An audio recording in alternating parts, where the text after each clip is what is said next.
François Fugue. Bienvenue pour Gala Émergence.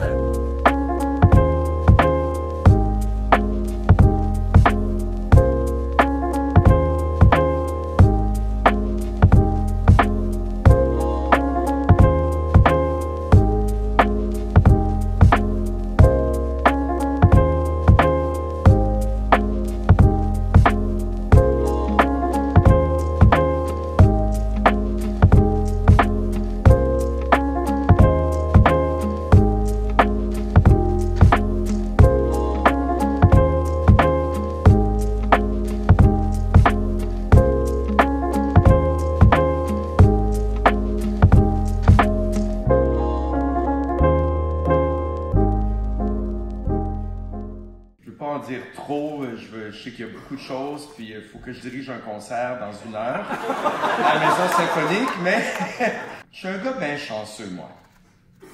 J'ai eu la chance de, premièrement, naître à Montréal, de naître au Québec, de naître au Canada. J'ai eu la chance d'avoir une famille, des parents aimants et compréhensifs. J'ai eu la chance d'avoir des milieux scolaires ouverts.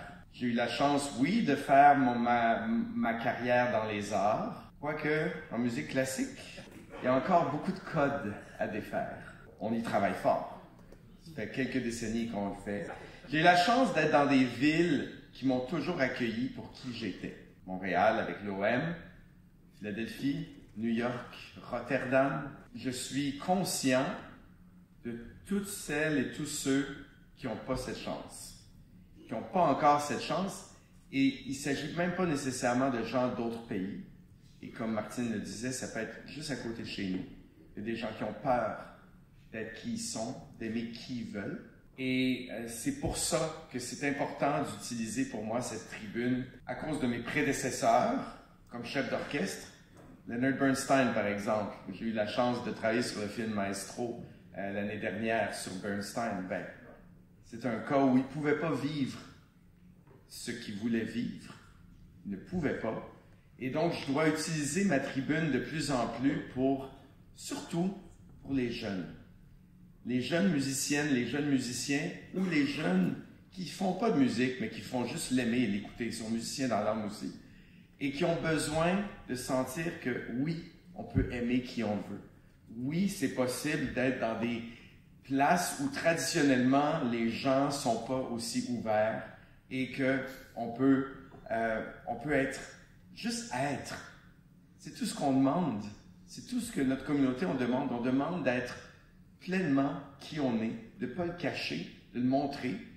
Et on sait que les avancées et les reculs, c'est parce que finalement on est de plus en plus qui on veut être. On a la chance de travailler. J'ai la chance d'être. Quand je regarde la liste de prédécesseurs pour ce prix-là, non seulement M. McCutcheon, mais tous ceux qui ont obtenu ce prix-là avant moi, c'est les gens, c'est grâce à eux que je peux maintenant être ouvert. Et c'est quand on fait ces luttes qu'on continue de rayonner, de briller. Et je pense que c'est dans les moments justement où on sent la menace qu'il faut briller encore plus, qu'il faut sourire, qu'il faut projeter notre beauté dans tout ce qu'elle a, parfois aussi de sombre. Je suis tellement ému de voir Jeannette ici, que j'admire plus que tout, Manon, évidemment Martine, et toutes les belles personnes autour.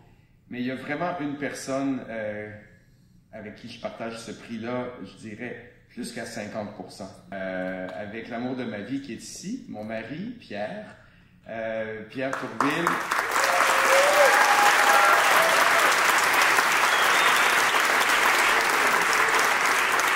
Ce que je fais, j'aurais jamais pu le faire sans Pierre. Alors, on le fait ça ensemble, on va continuer, c'est un encouragement. Je vous remercie, je suis tellement ému et lâchons pas, vous êtes magnifiques. Un discours tellement inspirant, je suis vraiment personnellement très ému après tout ce que j'ai entendu, parce qu'au moment de poser le geste, de décider de faire une exposition sur cette thématique-là, on pensait avoir beaucoup avancé en termes de société. Puis on a eu quelque part un choc assez important de nous rendre compte que finalement, il y avait encore beaucoup à faire. Donc, je veux souligner, je remercie tout particulièrement la Fondation Émergence. Nous sommes aussi très particulièrement touchés de recevoir le prix Jeannette Bertrand, considérant tout ce que cette grande dame incarne en matière de dialogue social et d'éveil des consciences. À son image, nous avons voulu, avec unique en son genre, tendre la main pour un dialogue bienveillant et ouvert sur la question des différentes réalités liées au genre. En montrer les multiples visages et surtout donner la parole. Nous sommes entourés d'experts de contenu, tant académiques que de vécu, et cette approche de création inclusive est une grande fierté pour nous et nous avons appris énormément. Merci aux nombreuses personnes qui ont collaboré, via GRI Québec entre autres, les membres du comité d'experts de vécu et du comité scientifique.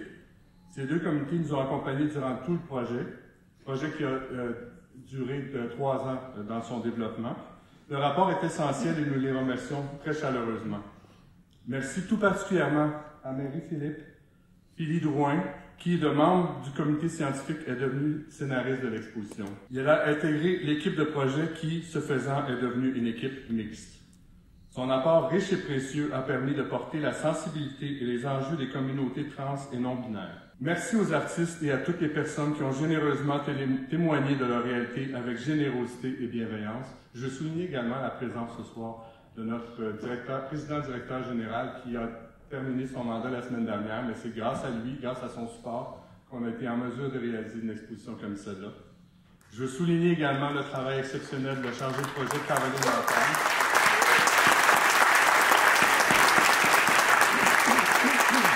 Ça paraît pas, mais bien à travers le développement, mais aussi à travers la présentation, ça a été un défi pour le Musée de la Civilisation. Le musée a eu de l'audace de présenter une exposition comme celle-là. Et nous en sommes tous très fiers, parce que nous savons que la pertinence d'un musée, c'est de présenter des sujets comme celui-ci, parce que c'est ce qui sert à faire avancer la société. Je suis particulièrement touchée de recevoir ce prix-là, parce que je ne suis pas un employé du musée. Moi, on est venu me chercher pour mon expertise pédagogique sur les sujets en lien avec le genre. Et je trouve que le musée mérite particulièrement ce prix-là parce que c'est un magnifique exemple de qu'est-ce que c'est un allié. Une organisation qui prend des chances, qui fait preuve d'audace, parce que vous me voyez devant quand Caroline, de son leadership tranquille, me proposait la scénarisation. C'était un gros move de donner un aussi gros mandat à une à peine trentenaire trans non-binaire dont le nom ne rappelle rien à personne, de dire je reconnais ton savoir expérientiel et ton expertise et faire preuve de cette humilité-là. Hein, parce qu'être un allié, c'est pas un badge qu'on se fait donner, qu'on porte tout le reste de notre vie. C'est un travail actif que l'on fait à tous les jours dans toutes les facettes de notre vie. Et oui, c'est difficile. Ça prend de l'énergie, ça prend du temps et ça prend du guts, hein? Des couilles, pour ceux qui n'en ont et ceux qui n'en ont pas. Et je suis particulièrement touchée que c'est le prix Jeannette Bertrand qui nous démontre que le travail d'allié, ça se fait de 0 à 100 ans. Bonsoir. Merci à vous tous et toutes. On a une grande pointure à chausser après le discours de Mme Bertrand. Merci pour ce que vous avez fait d'ailleurs. C'est grâce à vous que nous sommes ici aujourd'hui. Et en partie grâce à vous qu'on peut avoir une famille au Québec. Donc, on souhaitait d'abord remercier la Fondation Émergence pour la reconnaissance, pour cette reconnaissance en fait qui est en lien avec le moment le plus important qu'on a vécu dans notre vie, la naissance de notre beau Miro. On voulait en profiter d'abord pour féliciter les autres récipiendaires de ce soir qui font bouger les choses par leurs actions, par leur prise de parole. Merci pour tout ce que vous faites et il faut continuer à le faire pour que les avancées comme celles qu'on souligne ce soir puissent continuer dans le temps, comme le souligne Miro. Merci énormément et félicitations aux autres récipiendaires aussi ce soir. Quand on a fait notre publication sur nos réseaux sociaux le 17 mai dernier, c'était la Journée internationale contre l'homophobie et la transphobie. Je suis comme, c'est quoi la lumière fatigante? C'est ma mère qui filme. Quand on a fait notre publication le 17 mai dernier, on ne pensait pas faire un geste délibérément militant. À chaque année, moi, personnellement, Judith aussi, on souligne cette journée internationale parce que c'est important. Et ça me frappait cette année, dans notre nouvelle réalité de maman, que dans un bon nombre de pays, notre famille a juste pas le droit d'exister. Quand même, il y a dans 70 pays sur 193 où l'homosexualité est interdite. Il y a 11 pays qui pénalisent, en fait, où les relations homosexuelles sont passibles de peine de mort. Je sais pas si on mesure la gravité de ces statistiques-là. Je pense que c'est important de se le rappeler, oui, et de pas tenir pour acquis nos droits ici. Cela dit, malgré les droits qu'on a au Québec et au Canada, on a eu des avancées spectaculaires dans les dernières années. On l'a dit ce soir et on en témoigne de plusieurs façons. Il y a des reculs qui sont vraiment graves et qui nous touchent directement. Il y a les heurts, pour ne pas dire les micro-agressions et les grandes violences envers nos communautés sont encore nombreux. C'est ce qu'on a constaté en voyant la carte d'identification de notre garçon à sa naissance. Pour l'administration de l'hôpital, Miro avait un père et une mère. La bonne vieille famille nucléaire. Sans nier celle-ci, c'est primordial de souligner tout de même la pluralité des familles qui existent aujourd'hui dans nos sociétés. Homoparentalité, soloparentalité, pluriparentalité, etc. Je disais donc qu'on pensait pas faire un geste qui allait être délibérément militant le 17 mai dernier. On voulait juste témoigner du fait que c'était bien plate que ce soit écrit que Judith est le père. Honnêtement, personnellement, j'étais cynique et je me disais que la machine bureaucratique du CHUM devait être trop intense pour changer les choses. Mais c'est venu aux oreilles d'une infirmière gestionnaire qui a vu là une opportunité de changement. Nadège Stako. C'est elle, sans elle, en fait, on serait pas ici ce soir. Elle nous a appelés, elle nous a dit qu'elle trouvait ça déplorable ce qu'on avait vécu et que si elle pouvait enlever un obstacle désobligeant sur le chemin déjà sinueux de la parentalité, elle le ferait avec joie. Et elle le fait. Grâce à elle, les cartons sont aujourd'hui plus neutres et inclusifs pour les nouvelles naissances à l'hôpital du CHUM. Le geste de Nadège a été à l'image des soins qu'on avait reçus pendant l'accouchement, bienveillant et consciencieux. Je dis on, mais moi, en tout cas. C'est une blague, c'est une blague. On s'entend qu'il y a d'autres chats à fouetter en ce moment dans notre système de santé, mais il ne faut pas négliger, je crois, la portée de ce geste pour les familles comme la nôtre. C'est une belle avancée, mais elle demeure isolée. Depuis, on a reçu, Judith et moi, des dizaines et des dizaines de témoignages de gens qui avaient vécu une discrimination liée à leur genre ou à leur orientation sexuelle dans un contexte parental. Encore la semaine dernière, il y a une maman qui m'écrivait pour me raconter son expérience négative et désobligeante dans un autre hôpital de Montréal. Même le carnet de vaccination, vous regardez ça, c'est le carnet de vaccination de vos enfants, même nés dans la dernière année, c'est encore écrit père, mère. Martine Biron est ici ce soir, elle peut peut-être en parler à ses collègues, peut-être qu'il y a moyen de changer ça. On espère donc que ce prix va éveiller les consciences au-delà de ce gala ce soir. Ce prix est un honneur immense et on le prend comme tel, mais aussi une invitation à poursuivre la lutte, mais pas toute seule. J'en appelle donc, avec Judith, à la responsabilité des alliés, parce qu'on est fatigués aussi, nos communautés. On a besoin des gens qui applaudissent ce soir, qui font pas partie de la communauté LGBTQ+, qui sont fiers d'être ici.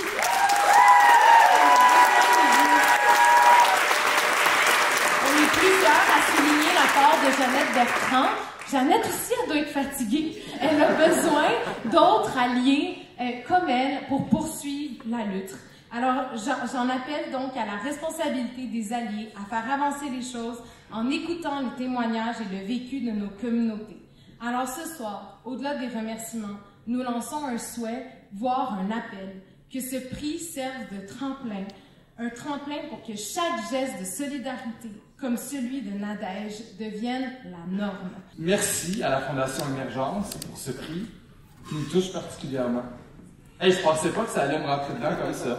D'entendre aussi, c'est niaiseux, je vais aller spontané. Pierre Lapointe qui chantait a changé quelque chose dans ma vie, honnêtement, d'entendre ses paroles chanter alors que j'étais probablement un jeune adulte. Ça a été une grande ouverture vers l'acceptation de moi-même. Donc, merci Fondation Émergence. Félicitations à toutes les personnes lauréates. Vous faites une différence. Donc, je m'appelle Jocelyn Lebeau. J'ai le grand bonheur d'être l'animateur de cette série Balado. Fais un homme de toi sur les thérapies de conversion. Quand Natacha Mercure, directrice à Radio-Canada, m'a proposé d'animer cette série-là, honnêtement, j'ai encore été surpris de me rendre compte à quel point non seulement ces tortures qui tentent de changer l'orientation sexuelle des gens ou leur identité de genre existaient encore chez nous, même si elles sont interdites par la loi. Plusieurs appels ont été faits au cours des dernières minutes. Effectivement, si vous êtes conscient que ça se passe autour de vous, il y a des recours, c'est criminel, on peut aller à la police. Je veux remercier tout d'abord toutes les personnes qui ont accepté de nous raconter leurs histoires, dont Gabriel, qui est parmi nous. Gabriel qui, courageusement, sort un livre aussi cette semaine, que je vous invite à lire, qui s'appelle « Exorciser », où il revient, entre autres, sur ses 3 expériences d'exorcisme, où on a tenté de libérer son démon de l'homosexualité. Toutes les personnes qui ont accepté de témoigner en tant que spécialiste, je pense à Martin Blais qui est parmi nous dans la salle. Pour rencontrer toutes ces personnes qui se racontent, il y a Jean-Philippe Roux qui a fait la recherche que je tiens à saluer. Il y a eu un réalisateur extraordinaire qui a scénarisé, qui a monté toutes ces histoires-là, qui s'appelle Philippe Marois, qui a été nommé, mais qui ne peut pas être ici parce qu'il a 3 enfants, puis la vie familiale, il faut s'en occuper également. Alors je le salue, je le remercie. Et ça prend aussi de précieux alliés. Je veux remercier toute l'équipe de Radio-Canada, Annie Reeves, Christine Baudet, Isabelle Tardif, Natacha Mercure, qui ont cru et qui sont des alliés précieux dans cette aventure. Félicitations aux récipiendaires. Sérieusement, ce qui a été dit ce soir, c'est tellement encourageant. Les prises de parole, vraiment, ça m'a beaucoup inspiré. Je pense qu'on avait besoin d'entendre ça, surtout avec ce qui se passe au niveau là, des jeunes trans et non-binaires. Donc, au nom de la chaire de recherche sur les enfants transgenres et leurs familles, qui est maintenant la chaire Répare, et de l'équipe de recherche, je suis accompagnée de 2 personnes ici, Morgane Gély, personne conseillère principale à la recherche à la chaire, et Claude Amillot, chercheuse citoyenne. Nous sommes vraiment très, très heureux d'accepter ce prix-là et on tient à remercier la Fondation Émergence pour avoir remis ce prix-là. C'est vraiment comme très, très apprécié. Quand la chaire sur les enfants trans a débuté en 2018, j'ai senti un grand sentiment de responsabilité à faire bien les choses. Je suis pas une personne trans, je suis pas une personne jeune, j'aimerais ça. J'ai passé ce temps-là, donc on ne pouvait pas faire les choses autrement qu'en impliquant les communautés. Et c'est ce qu'on a fait. On a mobilisé des méthodologies qui sont participatives, on a mis sur pied un comité consultatif permanent de jeunes personnes trans, non-binaires et de parents aussi pour nous donner des avis sur ce qu'on produit comme recherche. On a aussi facilité la formation de la relève parce que, évidemment, le but, c'est qu'un jour, il y ait de plus en plus de personnes concernées qui puissent mener des projets de recherche rigoureux et puis qui puissent mettre de l'avant des données de recherche, en fait, comme Mme Claude a fait. Je ne sais pas si tu veux dire un mot là-dessus, Claude, 2 secondes, sur ton expérience de chercheuse citoyenne. Je tiendrais à remercier d'abord Annie d'avoir pris en charge ma question pour la communauté des personnes trans et non-binaires. Et j'ai appris beaucoup avec Annie. J'invite les gens, si vous avez des questions avec le programme Engagement des Fonds de recherche du Québec, c'est ce programme qui m'a amené ici ce soir. Et j'ai vécu une expérience extraordinaire et j'en vis encore une extraordinaire grâce à Annie. Et je remercie surtout tout le monde qui est ici ce soir, tous les organismes, présents ou non, qui travaillent pour l'avancement et empêcher le recul de nos droits. Je vous remercie tous du fond de mon cœur. Si je suis aujourd'hui ici, c'est grâce aussi à ces organismes-là qui étaient là avant même que moi je fasse partie de la communauté à temps plein. Je ne peux pas dire que les recherches qu'on mène à la chaire de recherche nous montrent vraiment un impact positif de l'affirmation du genre sur les jeunes trans et non-binaires. C'est tellement évident. Dans tous les projets qu'on mène, même sur les jeunes qui détransitionnent, on voit l'importance, en fait, du soutien social, du soutien parental. Chez les jeunes trans et non-binaires, on voit l'importance d'avoir accès à des soins d'affirmation de genre. On voit aussi qu'il y a des reculs et on voit aussi qu'il y a des discours qui circulent sur le fait que ces soins d'affirmation de genre ou le soutien social, le soutien médical ne fonctionnent pas. Et je pense que je veux juste noter que ce sont des discours. Ce qu'on produit à la chaire, c'est de la recherche, et puis la recherche ne montre pas ce qu'on entend dans les discours.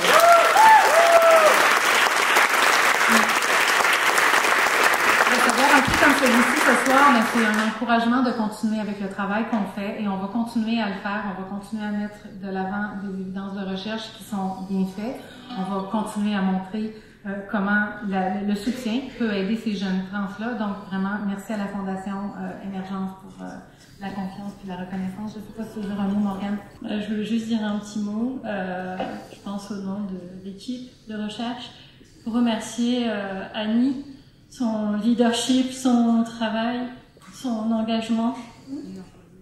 Et bien sûr, les employés et les étudiants, étudiantes, les partenaires, les consultants et les consultantes. C'est vraiment un privilège de travailler au sein de cette équipe.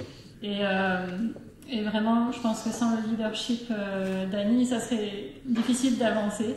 C'est vraiment un prix qui est une reconnaissance pour tout cet effort collectif.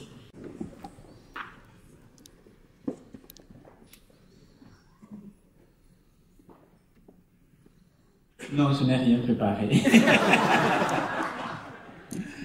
En fait, il y a à peu près un an, j'étais en train de causer avec Laurent, le directeur de la Fondation Émergence. Je lui ai dit, écoute, Carlos, c'était en 2023. Je lui ai dit, Carlos vient d'avoir 50 ans et ça fait 25 ans qu'il travaille dans la communauté LGBTQI en Afrique, au Canada et maintenant de retour en Afrique. Et puis à ce moment-là, je sais que Laurent a été impliqué dans une conférence qui devait se passer au Bénin, une conférence francophone des personnes LGBTQI. Et je lui disais, ça serait vraiment intéressant qu'on puisse noter ou souligner l'engagement de Carlos lors de cette conférence. C'est vrai, la conférence n'a pas eu lieu, mais Laurent m'a dit, je garde ça en œil. Je ne savais pas que j'étais aussi sur la liste. Donc ça a été une surprise quand on nous a annoncé il y a un mois qu'on va avoir le prix de l'engagement. J'ai envie de dire le même mot que Yannick tout à l'heure en disant j'ai la chance. J'ai aussi envie de dire que j'ai la chance. J'ai la chance de travailler dans un environnement qui n'est pas facile, qui est très difficile, mais dans lequel on voit des petits défis de temps, les gros défis, mais dans lesquels il y a des petits succès. C'est tellement bon, ça fait tellement un effet que je me dis des fois que j'ai la chance. J'ai la chance, par exemple, d'être, je peux le dire maintenant, d'être la première transgenre africaine à avoir la carte d'identité dans laquelle on a mentionné le sexe F dans ma carte d'identité en Afrique.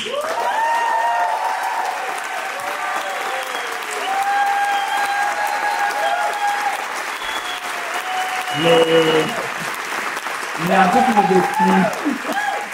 le défi, si j'ai eu la chance d'avoir ça, c'est probablement parce que Montréal est tatoué sur mon cœur, Montréal est tatoué sur moi, et c'est parce que justement j'ai présenté les cartes d'identité et le passeport canadien pour pouvoir avoir ça. Et j'aimerais, et c'est vraiment ce que je vous demande, de pouvoir travailler pour que toutes ces personnes transgenres, ces personnes non binaires, qui ne se reconnaissent pas dans leur identité de genre, partout où elles sont, partout où ils sont dans le monde, puissent avoir la marque, la mention de leur genre tel qu'elle s'auto-identifie. C'est vraiment important. J'aimerais que vous puissiez travailler pas seulement ici au Québec, à Montréal, mais travailler à travers les ambassades du Canada, à travers les bureaux du Québec, pour pouvoir faire une douce pression dans les pays dans lesquels ils sont, pour que les personnes comme moi puissent aussi jouir de tous ces droits qui n'ont pas encore, malheureusement. Je ne vais pas trop parler, je laisse la parole à Carlos.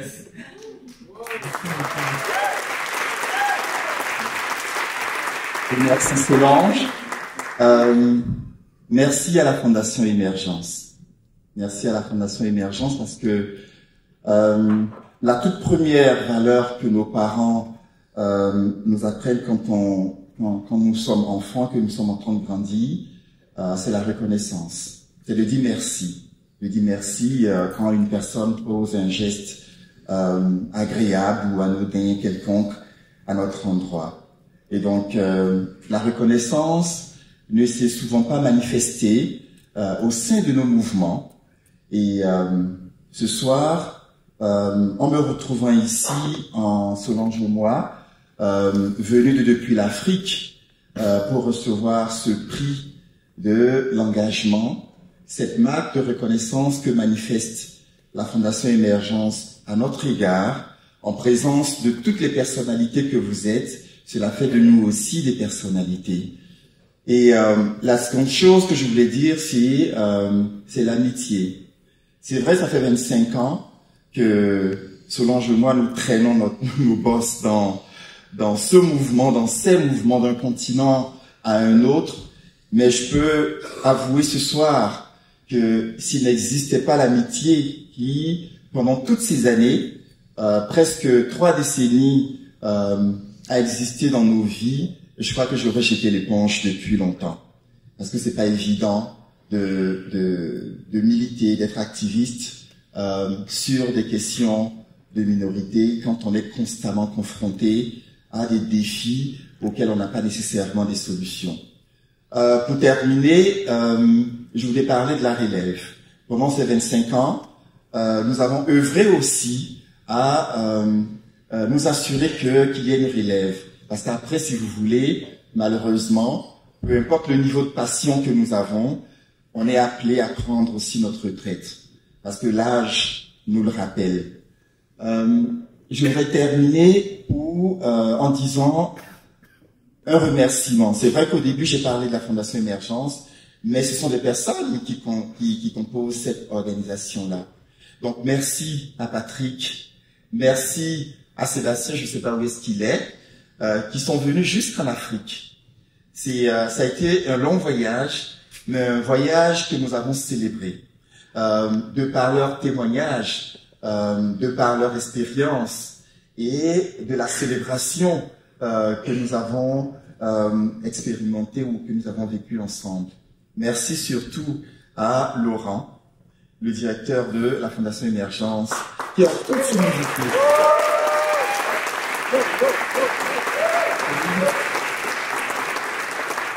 Parce que sans faire preuve d'humilité, nous ne pouvons pas faire le travail que nous sommes en train de faire. Et l'humilité de Laurent, cette humilité-là qu'il exprime, qu'il manifeste à tous égards, c'est ce qui nous réunit ici ce soir. Alors je voudrais dire tout simplement merci. Je suis certaine que je ne suis pas tout seul à penser que Laurent Brault mérite une députée, une médaille. Parce qu'elle tient à vieillir un peu. Une médaille de l'Assemblée nationale.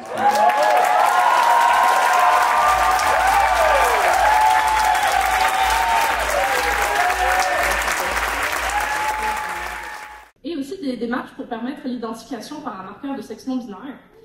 Donc, encore une fois, pour un organisme gouvernemental, on espère que ça va pouvoir faire des vagues puis que ça va se répandre dans d'autres organismes.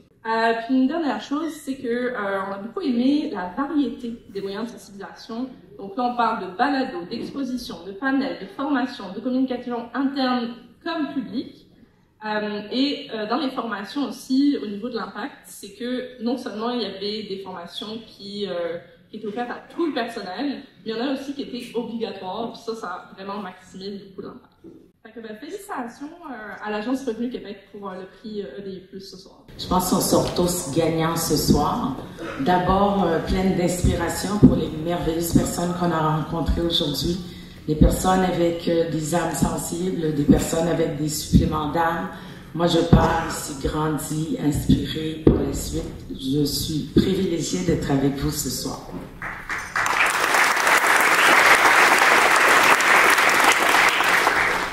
Je m'appelle Odile Darbouz. Je suis vice-présidente à l'Agence du revenu du Québec. Vous savez, on ne s'occupe pas juste de l'impôt. On s'occupe aussi des personnes. Énormément, on a le cœur très sensible. Au-delà de l'impôt, on gère plein de programmes sociaux. Il faut savoir aussi que Revenu Québec, il y a tout le filet social qui passe dans la déclaration de revenus et l'ensemble de nos programmes sociaux. Donc, nous sommes avant tout une organisation bienveillante. Fini la publicité. Alors, d'abord, un immense merci pour cette reconnaissance. C'est vraiment un grand bonheur pour notre organisation d'être lauréat de ce prix EDI+, de la Fondation Émergence. Je suis vraiment très, très fière du travail accompli par nos équipes qui font la promotion au quotidien de la diversité, de l'équité et de l'inclusion au sein de Revenu Québec. Et je tiens particulièrement à souligner les efforts je parle avec plus d'effort, mais d'énergie, le leadership de la belle personne qui m'accompagne ici. Hein? Alors, pardon, j'ai nommé Sabrina Prévost, qui est notre conseillère en inclusion, diversité. Et il y a aussi Mélanie qui est avec nous, qui est dans la salle. Mélanie ne te gêne pas pour venir nous rejoindre. Donc, c'est vraiment une belle équipe, ce travail d'équipe dont on est très, très, très. Nous avons une PDG, Mme Christine Tremblay, pour ceux qui ont eu la chance de la connaître, qui est une personne extrêmement dévouée, dédiée à la cause. Alors, elle aussi, c'est quelqu'un qui est vraiment, qui nous inspire, qui nous allume, qui nous pousse à aller aussi, de faire toujours plus dans ce sens. Je vais nommer aussi Mme Linda Frenette, qui est notre vice-présidente au niveau des ressources humaines. Parce que vous savez, tout ça, c'est toujours un travail d'équipe. Il n'y a rien qui ne se fait seul. Merci et félicitations.